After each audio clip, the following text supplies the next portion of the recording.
Hi everyone, I'm Kyle, and today I'm doing a video a lot like my shoutouts video. So today I'm actually going to be doing two different videos, one for one of my other friends, and then this one. So to start, the friend will get that this is for her right now, because ding dong, hello.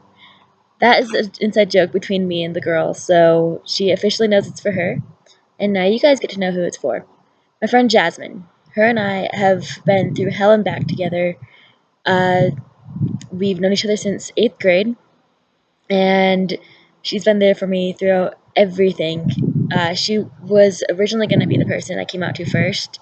If the letter actually arrived to her before I ended up telling my other friend, she would have been the first. But with her, I actually ended up writing it in like a full code, mailing it to Wisconsin to her because I switched back to Durango school. And I met her back in Bayfield, but I switched back to a Durango school.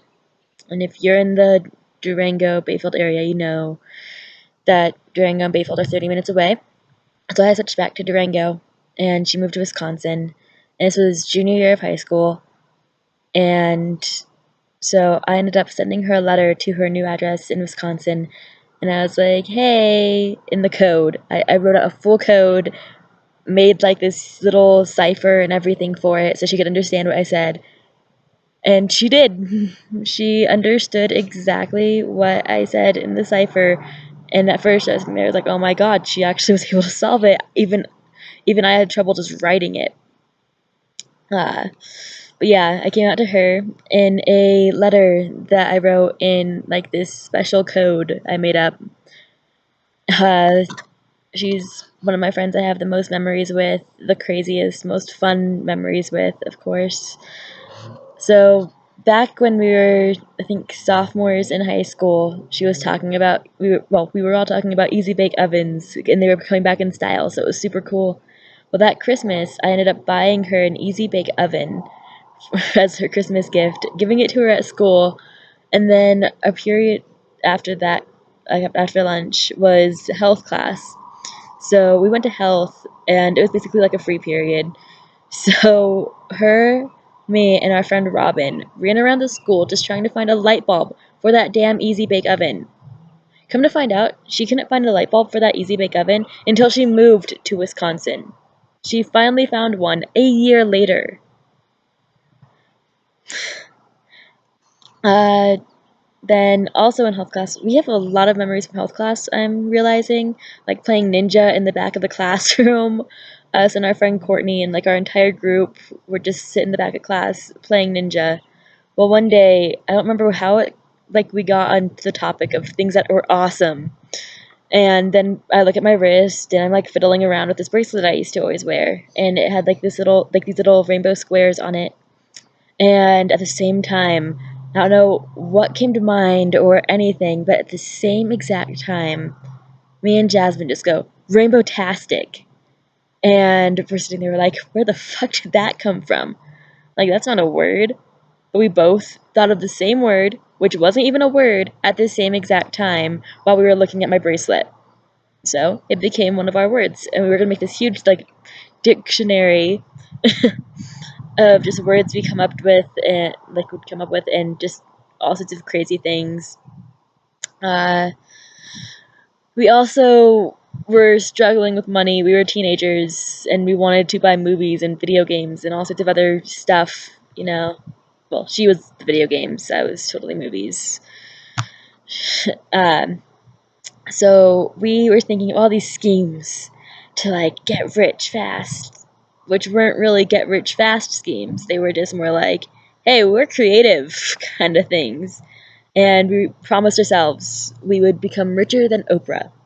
So we came up with all sorts of wacky ideas to become richer than Oprah, like parking spots that light up if you're missing if your car, if you can't find it or something. Like your parking spot lights up and you just see this beam of light shooting through the sky. We also had this idea for a slip and slide slash Red Bull high school. That one probably wasn't our greatest idea, seeing the fact that, oof, that would not be healthy, fucking slip and sliding and then like chugging Red Bulls all day. But I told her about my senior prank when I switched schools over to Durango schools. Well, big picture. And so I had stacked, well, my friend Morgan and I had stacked all these red Solo cups full of water, like in front of every single teacher's advisory. And then we put a slip and slide down, but our slip and slide didn't even reach halfway through the hallway of the school. Our school was super small anyway, so we thought it would at least work a little bit. No, it didn't even reach halfway. So we ended up putting plastic bags down and like garbage bags down on the floor and making this giant slip and slide all the way down the hallway. And then we did something sweet for the teachers.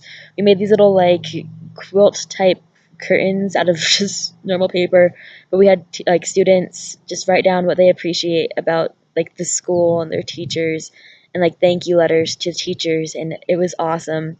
And then like students signed it and wrote their graduating class.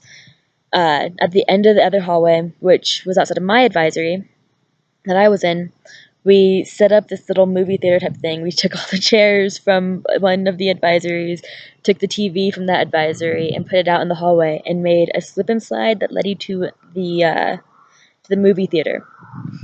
So I told Jasmine about that, and me and her were talking. We were like, slip and slide high school. That would have been such a fun idea, except for the fact that nothing would ever get done. And then we were also obsessed with, okay, I was obsessed with Red Bull. I used to drink like 8 a day, and it was super unhealthy. Yeah. But we wanted to get matching red, like those beer hats, the beer drinking hats, but put Red Bull in them instead. Let's just say I should have had a heart attack by now in my life.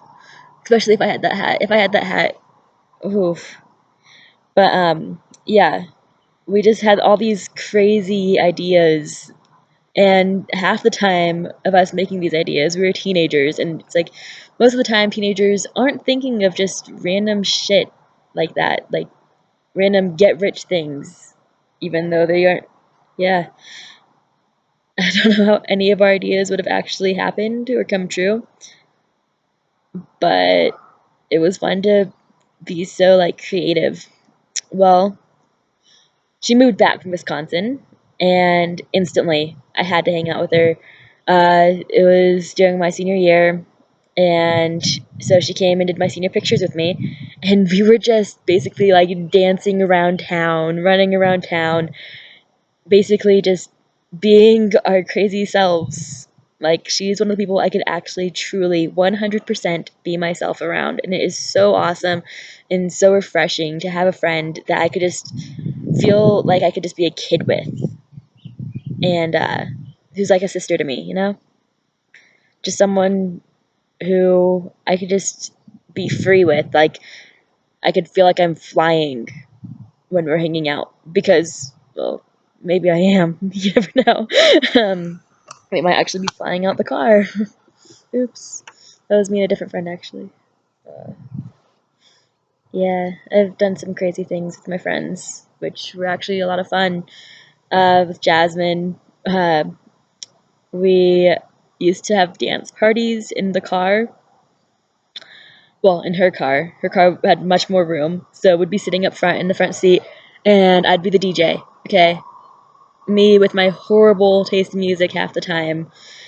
I would be playing some girly pop song, and then I'd instantly change it to Everybody by Backstreet Boys.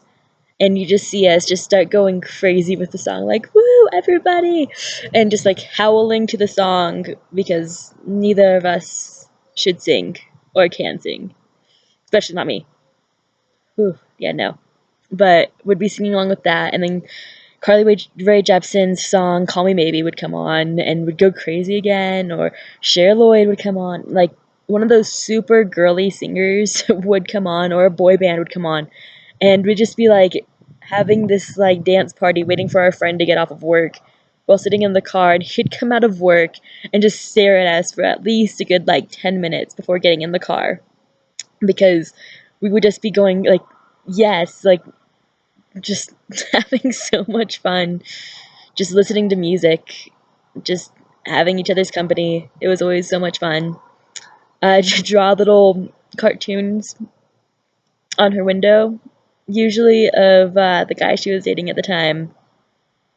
He had a very bad nickname that I used to make fun of him for. And so I drew a picture of his nickname.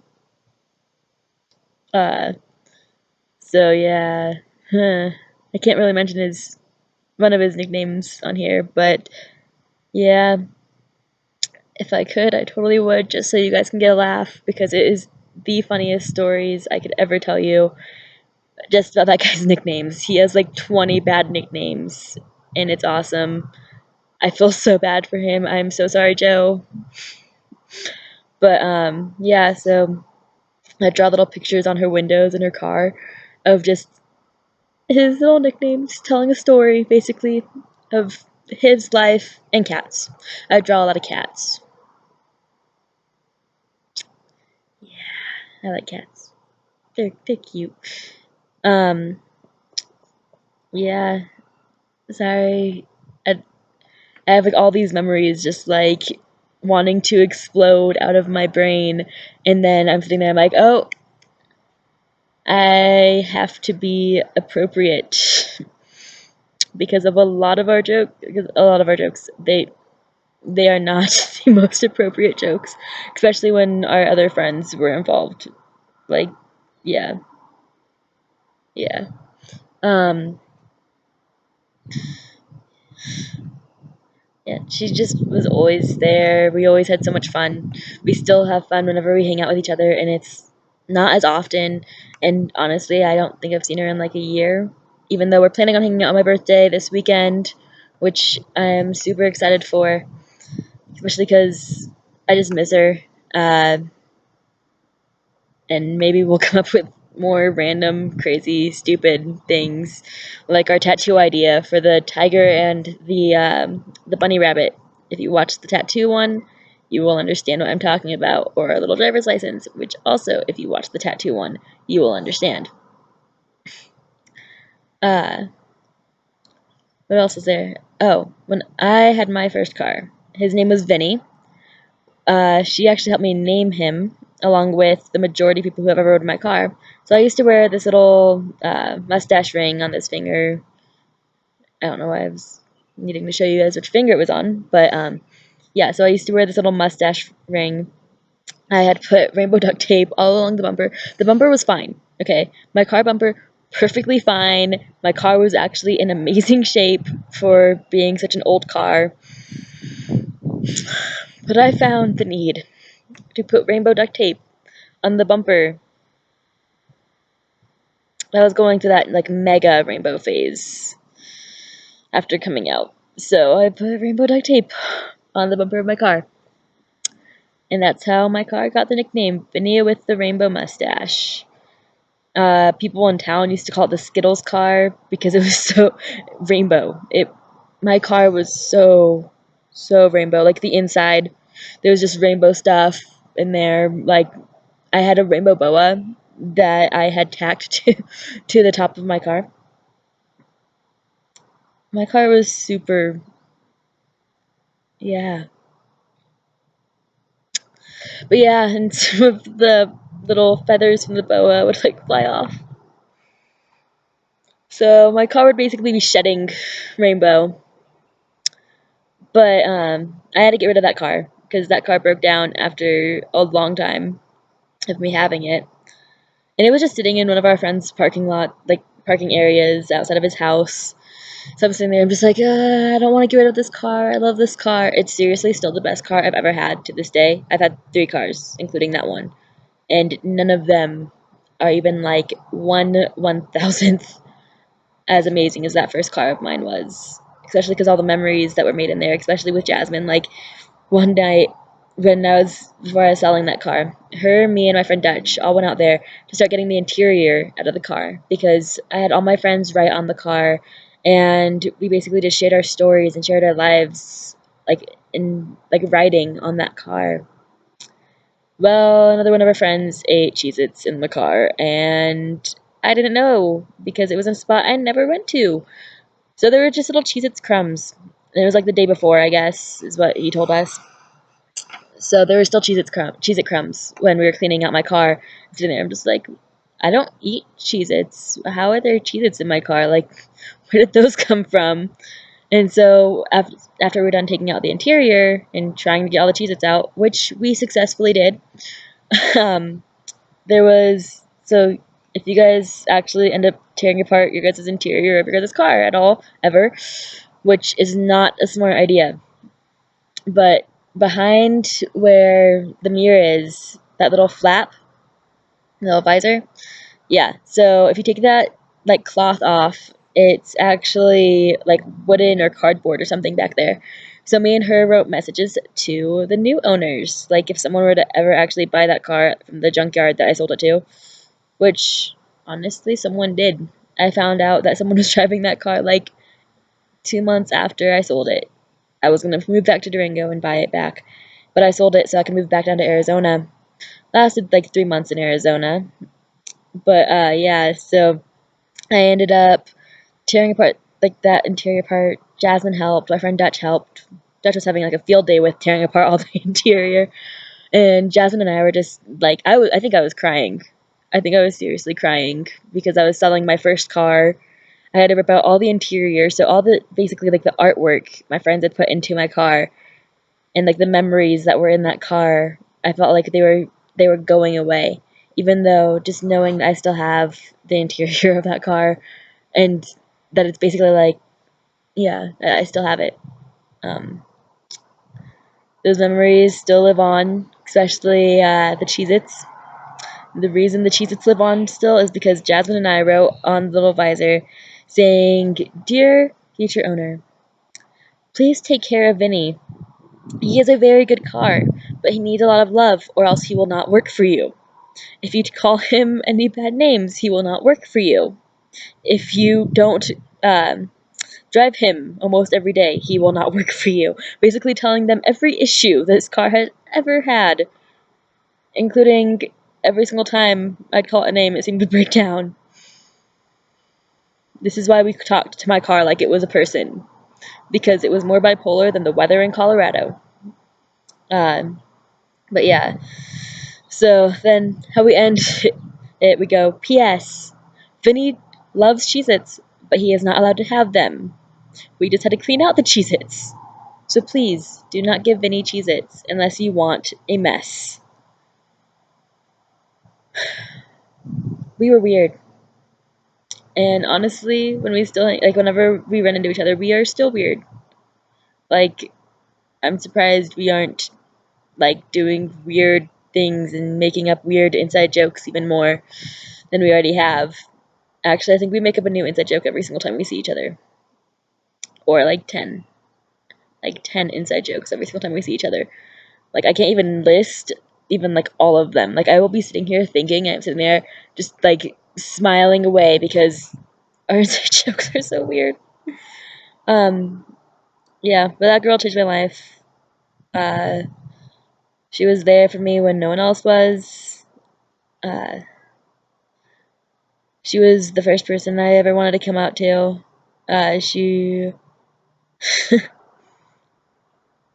She's just been an amazing friend for me. Even when we were fighting, she was there for me. One night when we were fighting, I ended up getting drunk and drunk dialing her and apologizing for all of the shit I have ever done. And she calmed me down. I don't exactly remember the conversation because, as I said before, I was drunk. But it's like she even answered. That's what shocked me because I think it was like 2 in the morning. I think the bars just closed, and I had called her, fucking drunk off of my ass, and yeah, she answered, which still shocks me to this day, even though I know that she's always there for me and she's always going to be there for me and she's always been there for me. No matter where we lived or who we were friends with, who we weren't friends with, no matter what, she was still there. Like I said before, I moved to Arizona for like 3 months. Well, while I was down there, I lost contact with basically everyone I was friends with. And I had tried to keep in contact with a lot of them. Actually, most of them. But it's like I moved away, so I betrayed them in some way. Or at least that's what one of the girls said. and that girl tried to get everyone else to stop talking to me. Well, she didn't convince Jasmine to stop talking to me, so Jasmine actually talked to me almost every single day I was still in Arizona. I had some really rough days in Arizona. Some days I still don't even really want to talk about. Some days that were just emotional and just hard. So I called Jasmine most of the times when I was having a rough time, and she was there to talk to, even though we were so far apart. When I first moved back to Durango after my little 3-month vacation, I guess I could call it, she was one of the first friends I saw. I spent time with her like almost nonstop after I moved back. Yeah, and then before I moved to Arizona, she was the first, well, not first, she was the last friend I actually said bye to. And she was the friend I cried to when I said bye. I was sitting there, I was like, I can't say bye to you. We've been friends for like so long, and yeah, it wasn't really bye, you know. We're still friends, we still talk. Not as much as we used to, but that's just because, well, we're adults now, we don't have all this free time anymore. But yeah, I just wanted to thank her for always being there, even when I'm a complete pain in the ass. Uh, Thanks for all the amazing memories, some of the greatest memories of my life, and just some of the best adventures I've ever had in my life as well. I really appreciate your friendship, Jasmine. And yeah, have a good night, everyone. And the second video will be up soon, and it probably won't be 22 minutes long.